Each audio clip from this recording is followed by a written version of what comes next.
You're tuned in to Steve Megatron on Altered Geek.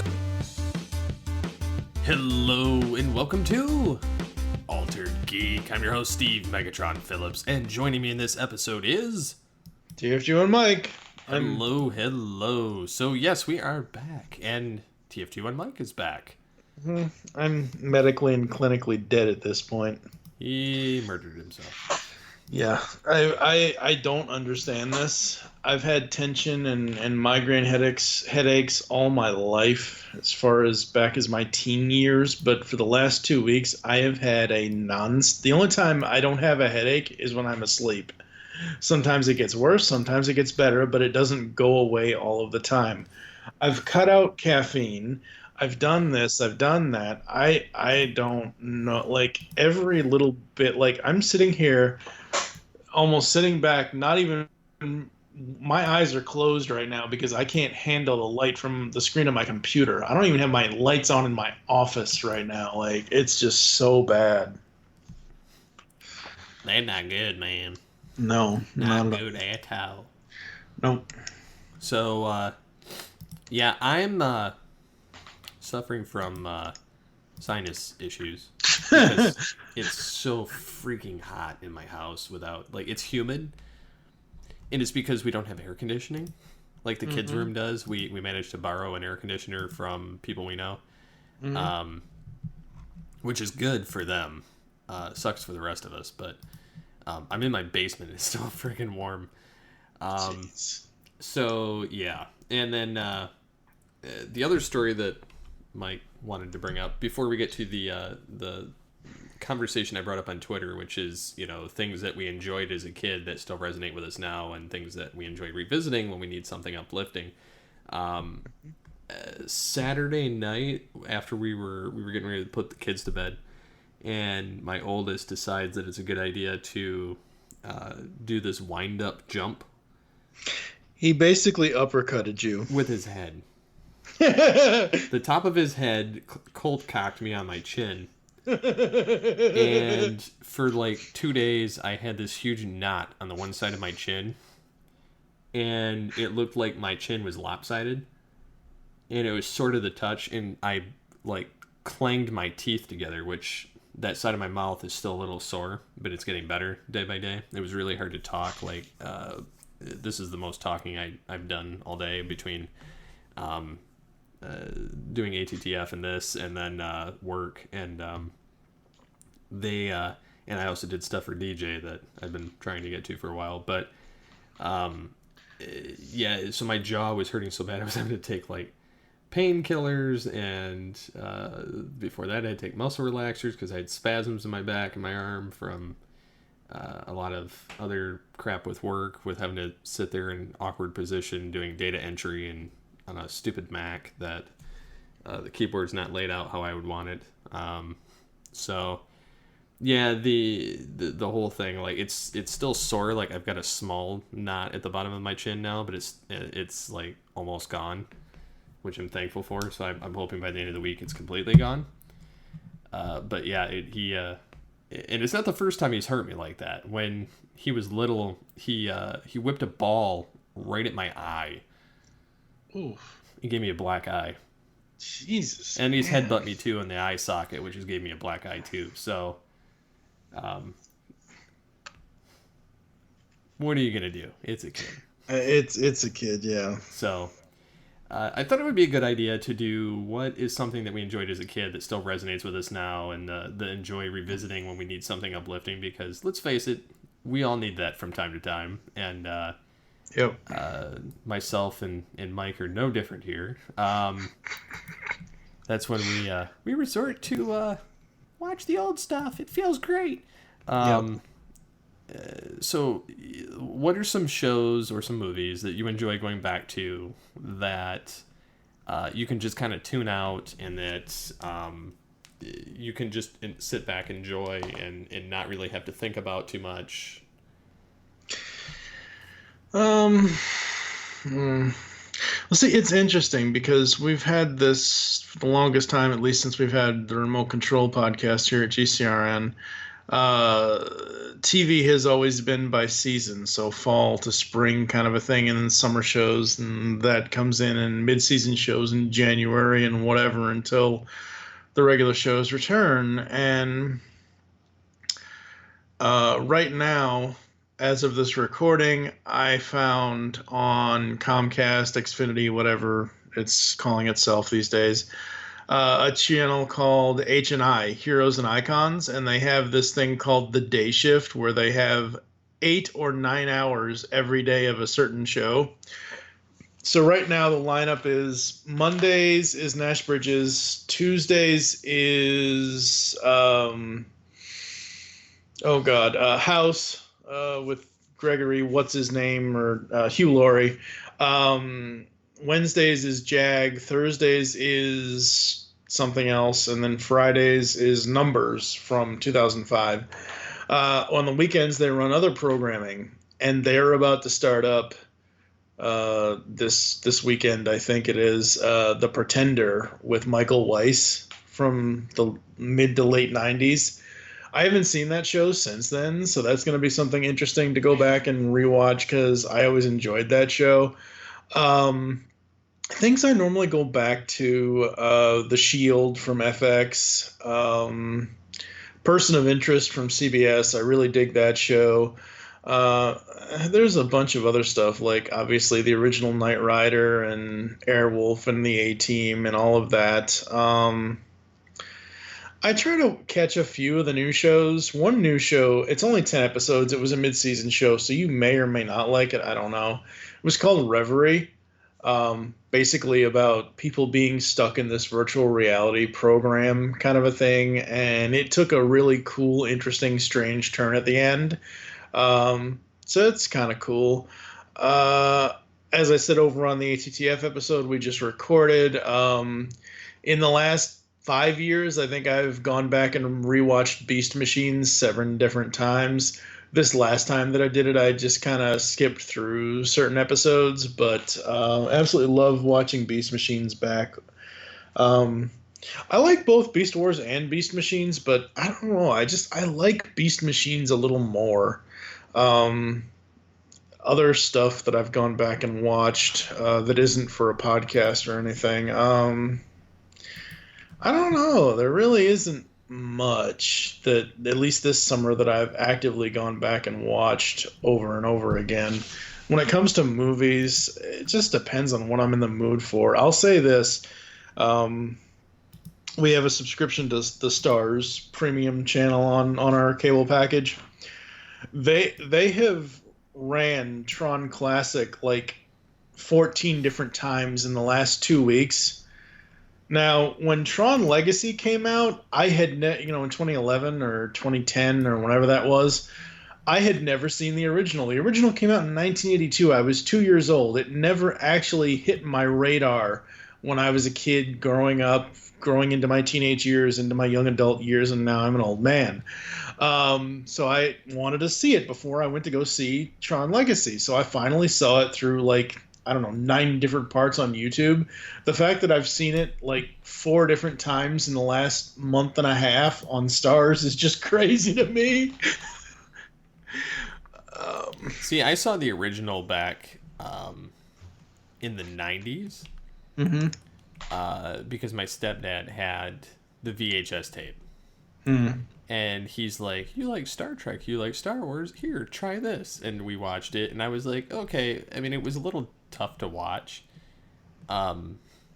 just because it was so dated. Mm-hmm. I mean, back then it really wasn't that big of a deal how dated it was, but watching it again, within the last 10 years, it looks really dated. And while I don't dislike it or anything, I did prefer Legacy much, much more. I like Legacy for the innovations it had in it. The innovations and the soundtrack. Oh yeah, the soundtrack is amazing. I absolutely love that. I like the original Tron. As I said, I've watched it 3 or 4 different times in the last 2 or 3 months. I really do like it. I think it was, the technological marvel of its time when it came to computer type filmmaking. even though it wasn't done with computers, it was done all with, practical effects kind of a thing. Most of it. Um, I don't know. Like, I'm not sure. Like, for me to go back and like do a feel good kind of a thing, that's like watching like Nash Bridges over again, which I've been doing, or Boy Meets World, which we have to watch more of that for Podcaster Meets World eventually, kind of a thing. I'm reading comics more than ever. Not just I'm reading for the podcast, but like like the pull bag has so many different comic things that we're doing. And yes, I know I'm kind of promoting at this point, but this month we've got episode 324 to 327. 324 is a WWE trade from Boom Studios. 325 is a TMNT Trial of Krang storyline, which the first time in 11 months that we've done a TMNT comic in the pull bag. 326 is going to be a Brian Michael Bendis 5 first issues from 5 of his original like creator-owned series. And then to prepare for the Arrowverse crossover later this year, we're going to cover the first volume of the New 52 Batwoman series. So that's really where my head's at when it comes to like stuff that I need for enjoyment. It's not necessarily going back and watching what I love. It's finding out what new stuff that I can get into. Yeah, I periodically go back and watch various older series, but that's just more so because I enjoy them. Mm-hmm. And it's not that I dislike new shows. I just, more often than not, I just enjoy the old stuff better. So like I've gone back and I've been rewatching, more so marathoning, various episodes of all the different Star Trek series. With the exception of like animated, Enterprise, and Discovery. And so I've been watching a lot of TNG and a lot of DS9. A little bit of Voyager here or there, a little bit of TOS, but pretty much DS9 and TNG. Just because I enjoy the cast that much more. The more I watch them, the more I get sections of the like the storyline that I was missing before. Like it just happens to be a random episode I'm watching, and I'm like, oh, this looks pretty good, and then I click on it, watch it, and then I'm like, oh, I didn't realize that this was a part of the thing, and then I just actually started reading a Star Trek book, and I'm going to be getting a second one soon, and they both have to do with DS9 and very TNG, cool. and TNG. So like this particular DS9 book that I'm reading has like Captain Picard on the Enterprise E still with Geordi and Worf. Worf is the first officer, and then Dr. Crusher. Picard and Dr. Crusher are married, and then the Borg are coming across the Federation space for war, and then you've got Captain Ezri Dax, and then so because it takes place like years after Nemesis, Right. and then Riker's on the USS Titan with Deanna Troi. Sweet. So yeah, so it's there's a lot going on in there. So it's been a lot of fun to kind of read these and see how everything's transpired in the universe. Even though it's not canon, it's still fun. So I don't know. I've been kind of trying to kind of branch out, read a little bit, try to listen to podcasts lately. Just various different kinds, whether they're inspirational ones or things on better marketing, or things on the podcasting sphere of changes or things yet to come, or things that people don't understand, and then just various other geeky shows. So it's been a lot of fun kind of going around between all those different aspects and seeing just kind of what's changed since the last time I've watched a lot of it or listened to a lot of it. Kind of like Power Rangers with, watching the latest episode of the, what is it, Super Samurai or something like that? No. It's Power Rangers Super Ninja Steel. It's episode 10 of this season. It's Dimensions in Danger. I've watched it finally. I enjoyed it for what it was, but I think Kyle Higgins and the artists that are doing the Boom Studios ongoing comic right now, they ran the first big Power Rangers event so far for the Boom Studios series called Shattered Grid. I think they did a better job there, and I understand in 8 or 10 comic issues, you have all that time to stretch out the plot and whatever, and in 22 minutes, 23 minutes of a TV series, you don't. It really just felt like the JDF show, which I love JDF. We interviewed him a number of years ago, and I don't mind that. I just felt like the overall plot of Dimensions in Danger didn't really, like, there was no real danger, whereas in Shattered Grid in the comics, Lord Draken pretty much takes over. Like, there's yeah. I enjoyed the show for what it was, but the comics are really where it's at for any of us old school Power Rangers fans, I think. It's what we've wanted for so long. And even now that Hasbro has Power Rangers, I don't know what the first Hasbro series thing, like the next new series after Super Ninja Steel, like next February in 2019 when they debut a new one, because I think it's every February that the new Power Rangers thing ends up coming out. Yeah, I enjoyed the episode for what it was. And to be honest, like, I was fine with it being a Tommy show. Yeah. Especially with the Megamorpher. The Megamorpher was by far the most awesome part. Yeah, the Master Morpher, that was cool. And I would have loved to see more of that in action, to be honest. Just because JDF doing that was so spectacular in his part in it. Oh yeah. Although the returning Rangers, it was a little sad that they kind of got throwaway lines and didn't get as much impact. Yeah. But it was still cool to see them in there. Yeah, it was. So, yeah, I enjoyed for what it was, and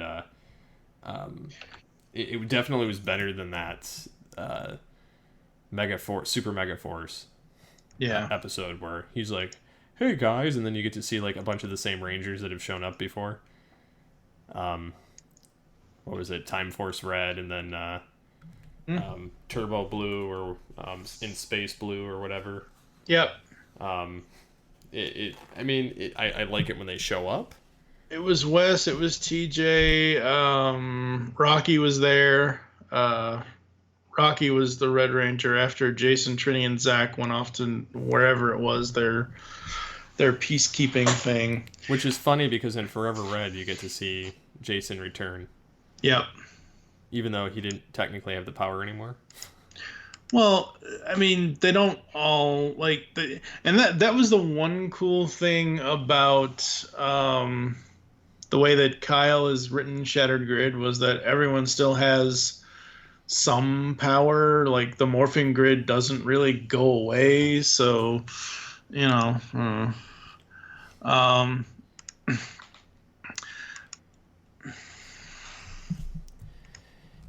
I kind of agree, but either way, it's kind of interesting to see where they took the episode. Yep. And one of these days, I will go back and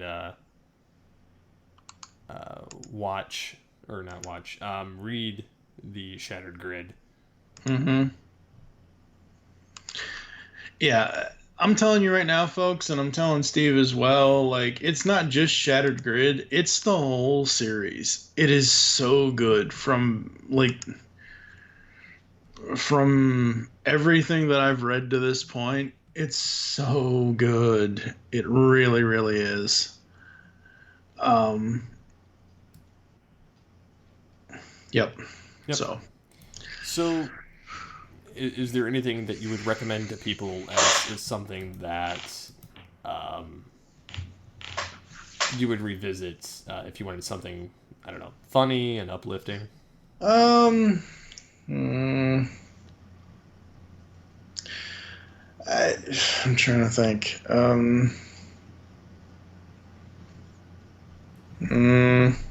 don't know. I've got way too much. God, I'm trying to funny and uplifting. Funny and uplifting. See, like for me, it would be like Police Academy. Didn't Steve Gutenberg just say there's going to be another new one? He said that a while ago. I just saw that come up again today that he said it recently again. I'm going to Google that. Yeah. Because I saw that within the John McClane news about Die Hard 6 being titled McClane.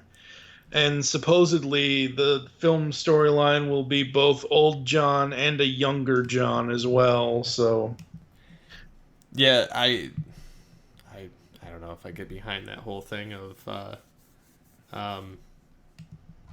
Looper John McClane. Yeah. Well, I think that series is kind of gone by the wayside at this point. Yeah.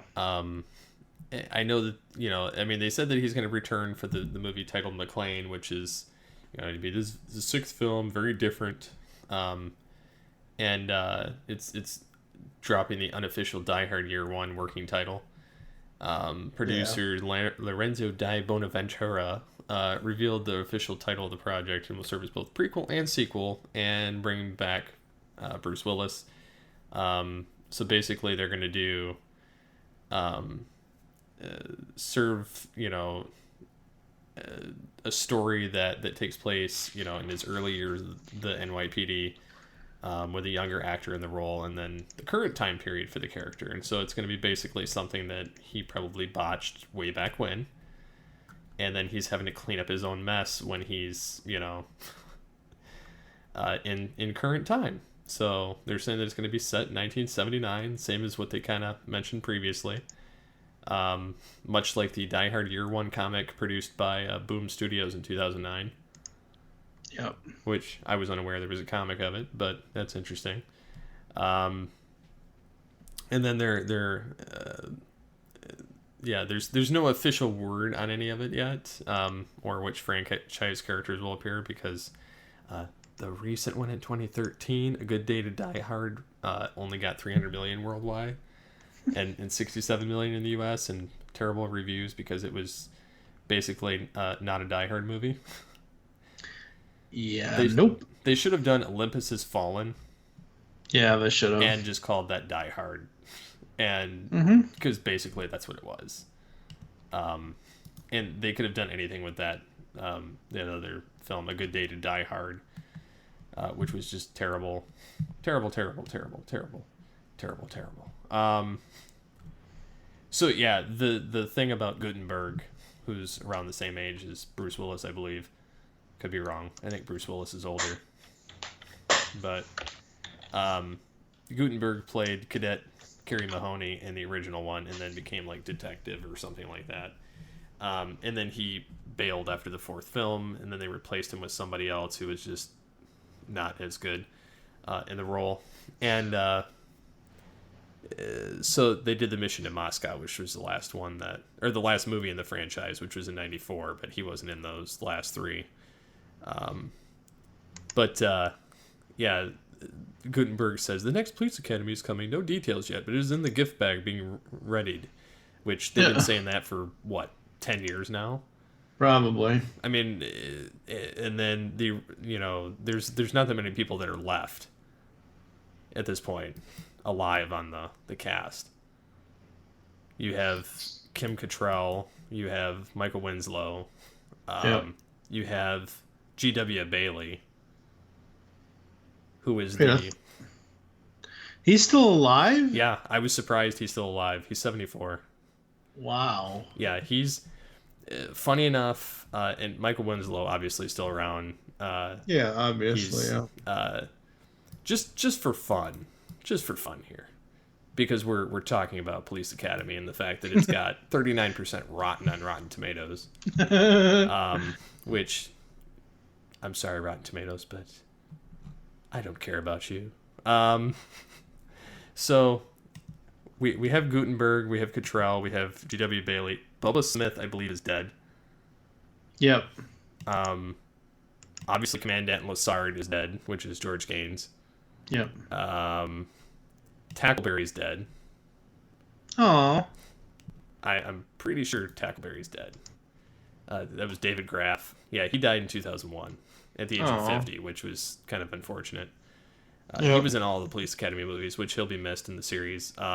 Leslie Easterbrook was in the series, though. She's still alive. She was in all of them. We have, which is funny, George Gaines died in 2016 at the age of 98. Oh, wow. They had Donovan Scott, which I'm not sure. He was in like Back to the Future 3 and Police Academy, like the original one. They didn't really have him come back. But yeah, Bubba Smith died in 2011. I was surprised G.W. Bailey's still alive, to be honest. Yeah, I got Michael Winslow. Who is the other? I'm trying to think of who. What was the female character's name? I don't remember off the top of my head. I'm gonna look. Yeah, but anyways, like they'd be able to get most of the cast back. It's just wondering whether they're gonna do Sergeant Hooks. It was Marion Ramsey. I wonder if she's still alive. And they had Bobcat Goldthwait in it. God. He was in it from like the third one on. Yep, I Marion remember that. Ramsey's still alive. She was the one that had the real soft voice, and then when she got mad, she would go like real deep. Like, scream at him. Yeah, I remember that. Do you know who Art Medrano is? No. Anyways, he was in Police Academy 3 and 2 as Sergeant Mauser. In the series, which kind of replaced G.W. Bailey for those two films, and then Bailey was back for the remainder of them. Right. Which was funny, but yeah, I don't know. I'm kind of hoping that this happens, just because I enjoyed the original series, and I hope that they could kind of go on that route again and see what happens. But that's the other bad thing, though, is these old films never live up when they're revived. They have this special place in nostalgia and in the past, and then when you try and resurrect something like that, like Dumb and Dumber or Die Hard, like it shows its age. Yeah, it's not good. Yeah, I'm not in favor of them. Look at when we were kids and compared to now, okay? When we were kids, it took a year and a half or more for a movie in theaters to make it to VHS, Betamax, whatever. Now, like, Avengers Infinity War just came out, and it only got released back in May. And it got released last month or something in August. So it's a lot different now than what it was then, because movies were in theaters longer, and you would go 2 to 3 years between, sometimes less than that, but generally 2 to 3 years between sequels. Look at Back to the Future. First one was released in 1985. Second and third were produced and released back-to-back years, 1988 and 1989. Okay? Look at Beverly Hills Cop 1 and 2. Look at Ghostbusters 1 and 2. Beverly Hills Cop 1 was 1984. 2 was 1987. Ghostbusters 1984. Ghostbusters 2, 89 maybe 91. But my point here is that it's kind of like when a rock band or a musical group or whatever releases an album. Usually it's 2 to 3 years between albums. It's not 10, 20, 30, well, unless you're Tool. It's not 10, 20, 30, 40 years between things. You can't do these sequels and prequels, and like prequels are fine, whatever. But you can't do like Beverly Hills Cop is a perfect example. 87 to 94. 94 was way too late for Beverly Hills Cop 3. That should have been 90 or 91 or I think it did fine. I think if they go beyond 3 though for a lot of those old 80s franchises, I think that's when it starts to get stale. Yeah. Cuz like even when they revive a show like Police Academy, they bring it to a television show. Which they did. I remember that from Memoir. They had Police Academy the series. They had funny thing was they had Michael Winslow return. They had what's the other person? I just had his name there. They had David Graff, Tackleberry in it. Although he was only there for one episode, whereas Michael Winslow was in it for multiples. Yeah. Actually, he was in it for the entire 26th episode run.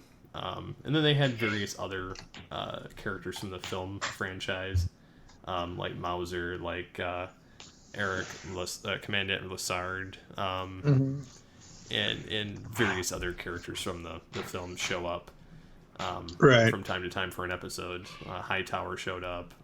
But yeah, I mean, it's when you're trying to do that, like, and they did that with like Saved by the Bell, and they, whenever they try and do like a revival using like one of the characters and trying to play fan service with it and turn it into a TV show like that, it usually turns out terrible. Instead of just the difference between like the films of Lethal Weapon and the TV series kind of show like what a successful transcription is from one screen to the other, and it's kind of doing a revival or doing an entirely different rendition of it on the other medium is better. Yeah, the only one that I think successfully did what it was supposed to do, and it isn't even a movie, it's a TV series, Boy and Girl Meets World.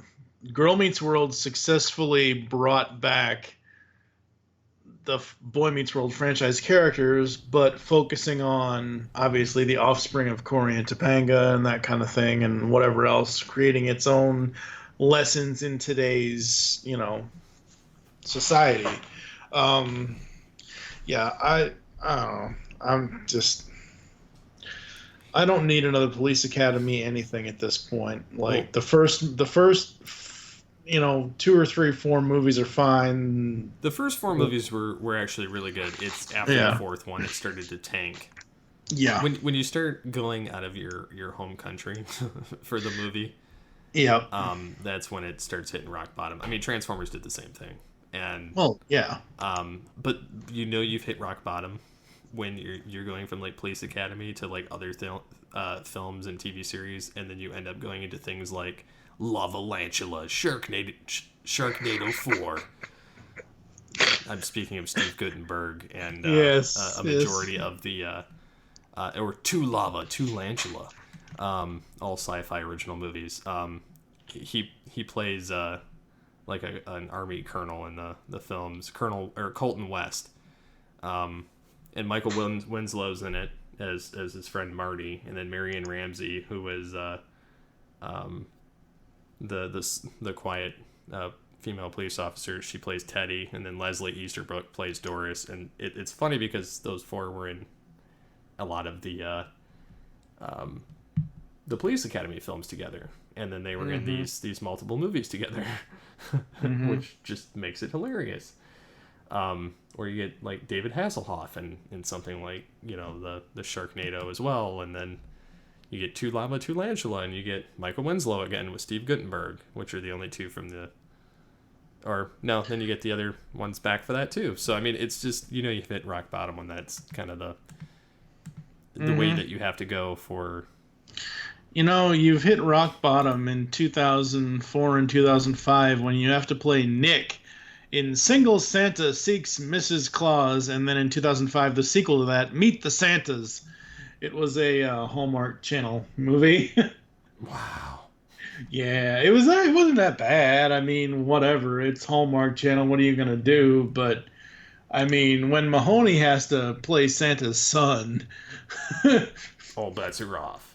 Exactly. So yeah, I think this about rounds it out on the episode of Altered Geek. So what are some things that you guys resonate with you guys as something you enjoyed and still resonate with you now? Whether it be something like Batman the Animated Series or Beast Wars or Police Academy or Ace Ventura or any of those type of shows, or Power Rangers, or just really anything. Like what's something that resonates with you? One thing I want to bring up before we do get out of here, yes, please answer Steve's question either in the comments on the site or Facebook, or send in emails or whatever. Our good buddy Pat Shan, comic creator to the stars, he and Renzo Rodriguez have a new series coming out, a new graphic novel. It's called Gangster Ass Barista, a coffee and crime thriller. A graphic novel about a former gangster / current barista trying to do the right thing, but a life of crime keeps pulling her back in. Trinity used to live a life of crime, but now she makes ends meet by working as a barista in New York City. The thing is, though, in New York City, well, making ends meet isn't easy to do with a minimum wage job, not to mention the fact that customers are beginning to get on Trinity's nerves, and it's becoming harder and harder to keep it together. And now Trinity's past is calling, and she finds out firsthand that just when she thought she was out, they pull her back in. This actually just launched as of this recording. It's only been on Kickstarter for less than a day, and it's reached just beyond half of its $7,500 goal. I'm super stoked. I'm going to have Pat on again for the pull bag for a new interview to talk about this. I had him on a second time to talk about his series Clonsters and Destiny NY, his two other series. This looks really fun. I can't wait to see this actually happen. Sounds good. Yep. So, until next time, how can people get a hold of you? It's TF2 and Mike on Twitter. Alrighty, and so you can get a hold of me on the Twitter at SCP21 or at Altered Geek. So until next time, get altered, get geeky with the Altered Geeks.